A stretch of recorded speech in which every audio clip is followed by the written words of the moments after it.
Marissa. I want to know Rost's story. Why he was made an outcast. He never told me. Said he took an oath of silence. What did he do? Oh.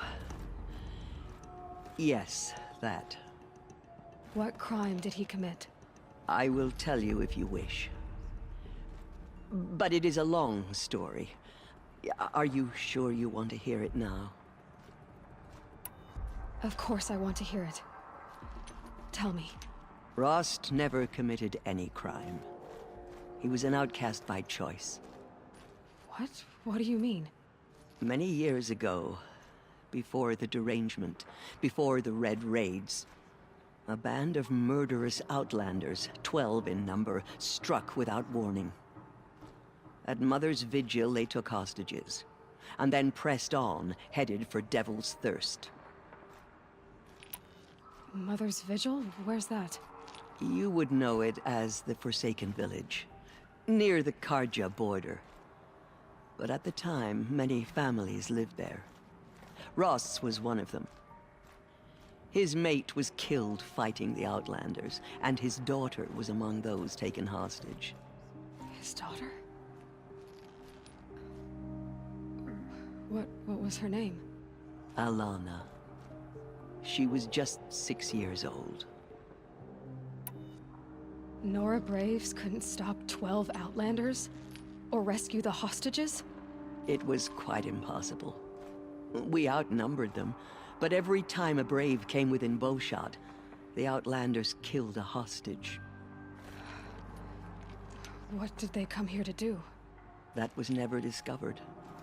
We couldn't track closely enough to observe them. We know they camped beyond Devil's Thirst for 2 days.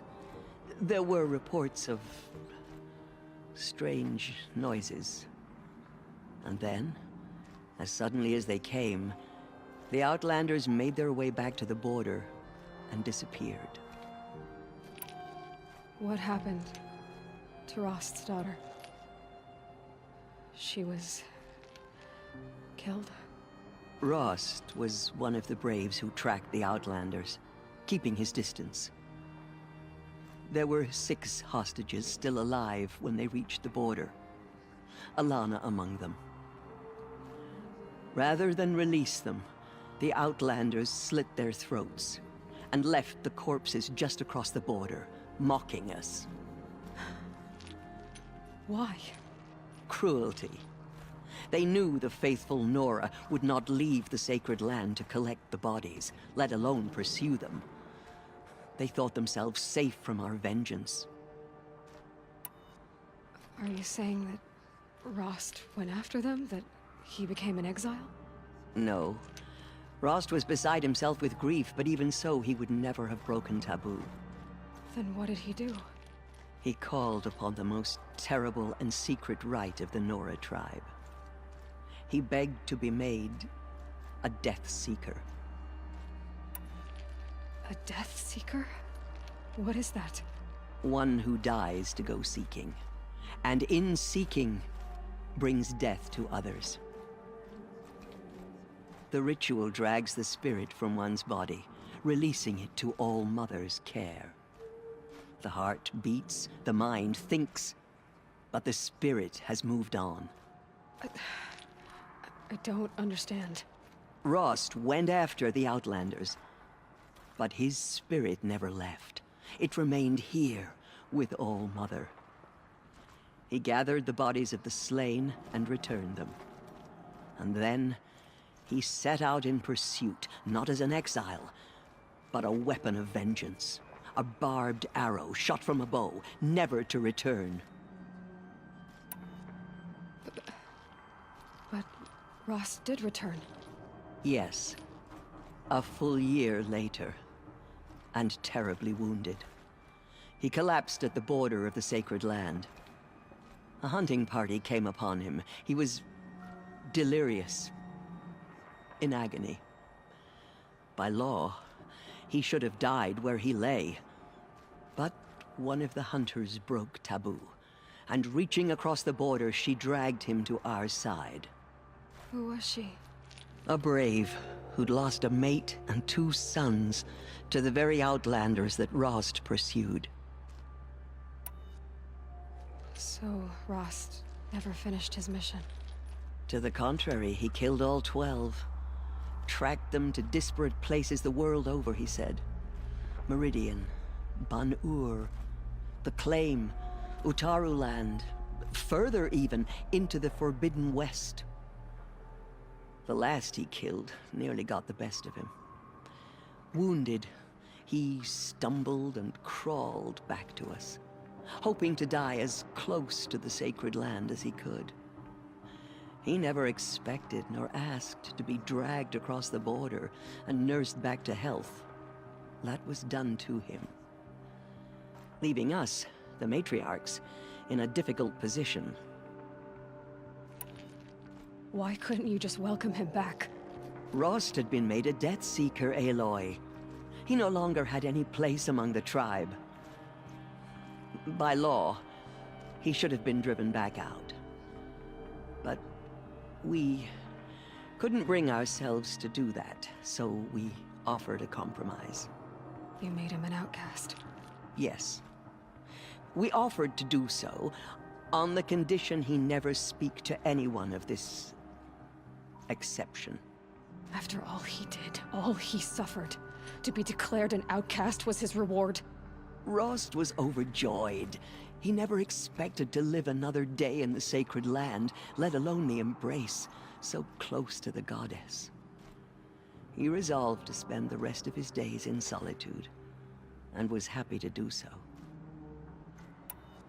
But then you found me, and gave me to him. Yes. Another compromise. The matriarchs feared you, and would not let you be raised by the tribe. And so we turned to Rost. I knew that he would take care of you, bring you up, teach you to worship All-Mother and respect the ways of the tribe. He certainly tried anyway. You took a man who'd lost his daughter and made him raise an infant girl? Doesn't that strike you as callous? I'm inclined to think the course of events has shown the wisdom of our choice. And I'm quite certain that from the moment he laid eyes on you, he saw you as a gift, and never a burden. All right, dear sir, that's quite a story. Hi, Rost. I'll just take this off. Don't want him listening in.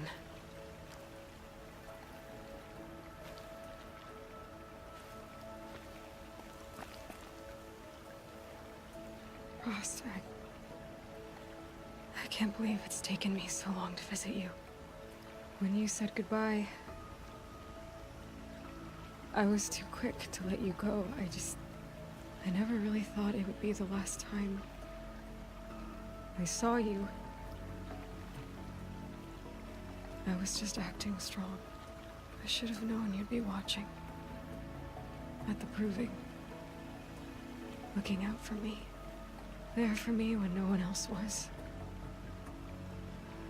Like always. One last time. So, I went inside the mountain. Do you remember the night before the proving? The final lesson you taught me? You said I needed to serve a purpose bigger than myself. Well, it couldn't get much bigger. It's the same purpose that drove Elizabeth and Gaia when they were willing to die for. So yeah, I'll do it. Give myself to that. For Elizabeth, and Gaia, and for you. Well, I've got a master override to recover, so I guess I'll be on my way. Until next time, Rost.